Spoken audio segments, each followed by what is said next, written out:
In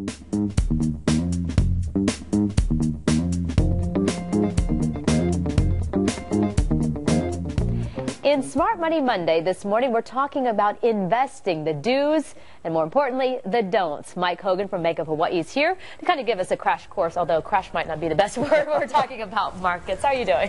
Thank you, Tanya. What are some of those key investing tools that we need to start thinking about? Well, some of the key investment tools are, for example, risk tolerance. Every investor has a different risk tolerance. The most common classifications are conservative, moderate, aggressive. Another one is time horizon. Everybody's time horizon may be different. The shorter the time horizon, the more emphasis in stocks, in bonds and cash. The longer the time horizon, one can afford an allocation to stocks. And what about, diversification and how much money? Is it better to do it in one shot or to kind of space it out over time? Well, that's two good important points, Tanya. We recommend diversification. It's better not to have all your eggs in one basket. If you have a well-diversified portfolio, when the market goes through these huge swings, you're less at risk to market volatility the more diversified you are. The other point you make is dollar cost averaging.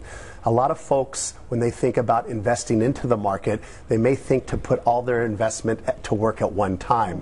Where in fact, if you make investments periodically, you minimize some of the market risk. For example, if I had $5,000 and I broke it up $1,000 for every month for 5 months, or $500 every 2 weeks, I'm not sitting there trying to predict where the market may be every time I make an investment.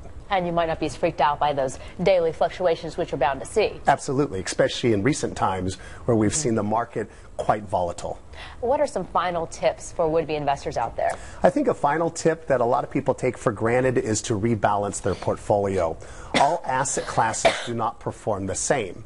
So it's often, a good practice to look at your portfolio annually, sell the investments at their top, selling them high, and buying or reallocating into those investments when they're low. The whole idea of buying low and selling high. So rebalancing is a good practice to have. All right, great tips. Smart Money Monday. More details on HawaiiNewsNow.com. Thank you. Thanks.